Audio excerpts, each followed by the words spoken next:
Excited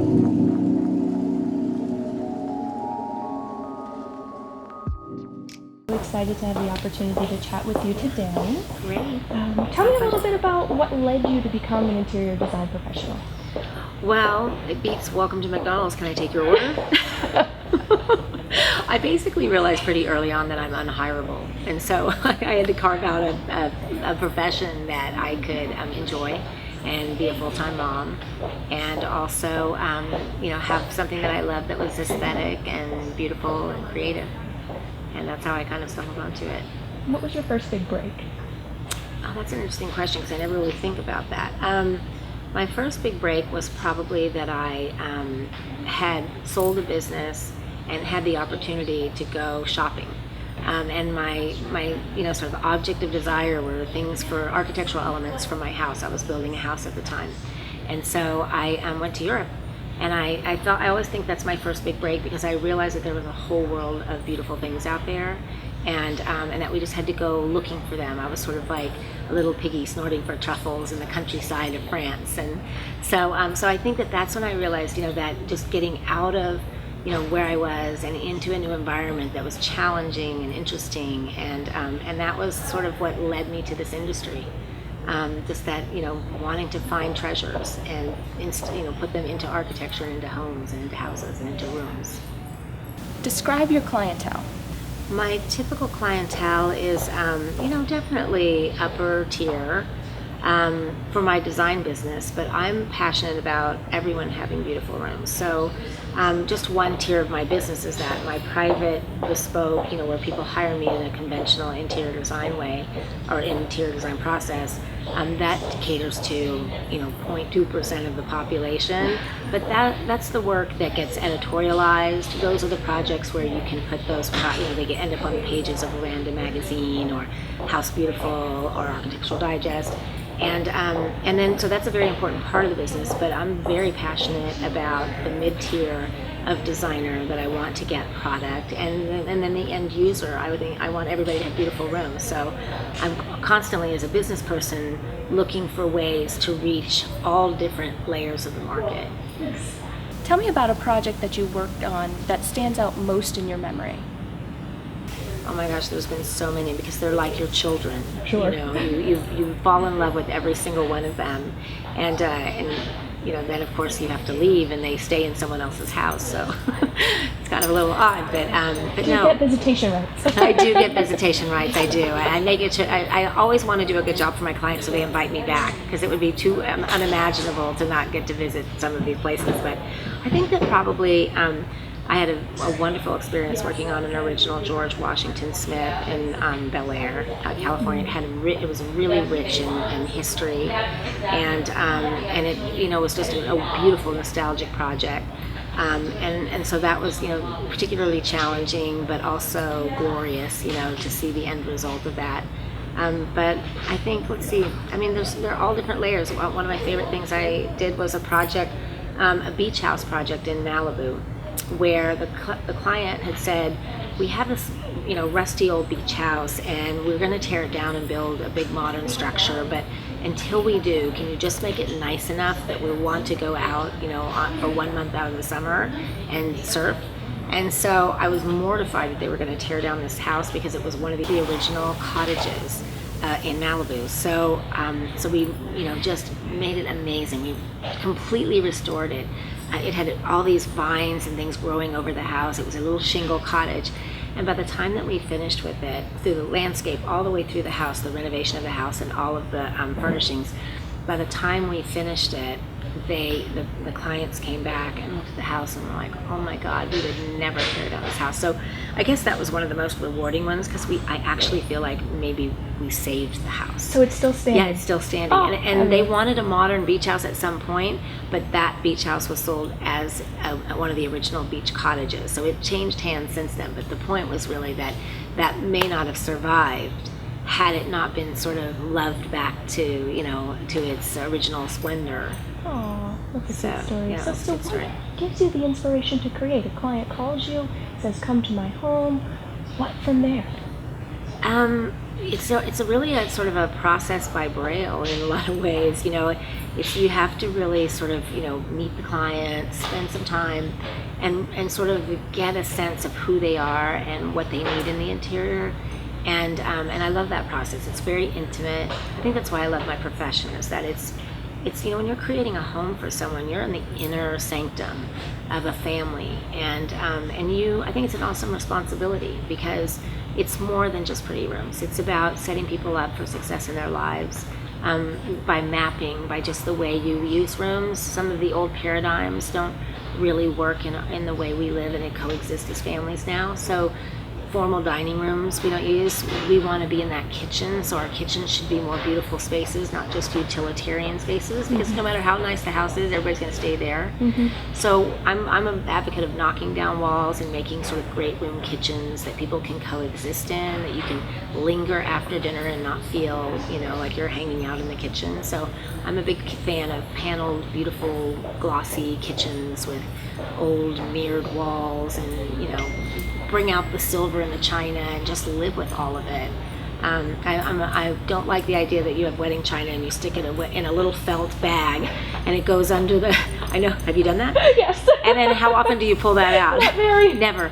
So if you look in my cupboards in my kitchen, my china's stacked up and I eat on it every day, and I bring people in, and it's it's part of the whole sort of lifestyle piece of how I like to live. So I encourage that. So I think that designers can lead people to that, because it's so easy to sort of get into the mundane and get into your busy life. And if you put beauty around you and you put smart design around you, it will navigate you to all the things that you need.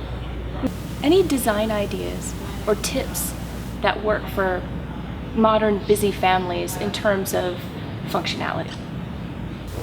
Definitely. I mean, I think that with our children now, we have to be really careful, because they're sort of migrating into their rooms, because they're plugged into a lot of different devices. And so they're very busy maintaining their 800 friends on Facebook. But meanwhile, they're not going down to the corner store or dime store with their, friends, and really getting the nuances of language and personalities and friendship and all those things. So a big important thing for me is that I'm bringing kids back to the center of the house. So I try to create homework centers and creative spaces near the kitchen, near the center of the house, so that we can govern what they're doing, but at the same time we keep them interactive in the family unit. I think it's super important. I think we can get far enough down that path that we don't have a roadmap back. So I'm seeing that as a trend, and I'm trying to pull the family back to the center of the house. And then also I've realized, I always joke and say I'm part anthropologist, because I've been doing this long enough that I'm around families and I see sort of how design does, either makes their family life better or not. And I've noticed that over time, the people who shared, the husbands and wives who shared some kind of, bathroom or closet space that interacted with each other early in the morning or at the end of the night, had longer marriages or are still together.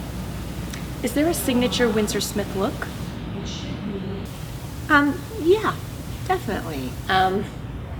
Well, it's right here at Century Furniture. But no, I think I have an optimistic elegance about what I do. I'm definitely a traditionalist, so all of my designs, both in the interiors that I create and also in the furniture that I design, it has an elegance to it that's very traditional. But I'm definitely, not wanting to get left behind on the new. I'm doing everything with a new spin, cleaner finishes. This table, for example, was a piece inspired by a piece that was a wood piece, and that the vertical rods were not in lucite, and so that was kind of a way to kind of mix these glossy, fun new materials, but in an old school kind of oval little tea table. And so I like mixing those concepts. I like the idea of a turnabout sofa or something like this, a tete-a-tete that you'd find sort of in an old hotel lobby, the Hotel du Cap or something. And so I like the idea of taking these kind of old elements, but then covering them in linens that make them more casual and approachable for today's, person. Have you worked with the Southwest influenced design scheme that we often see here in Arizona?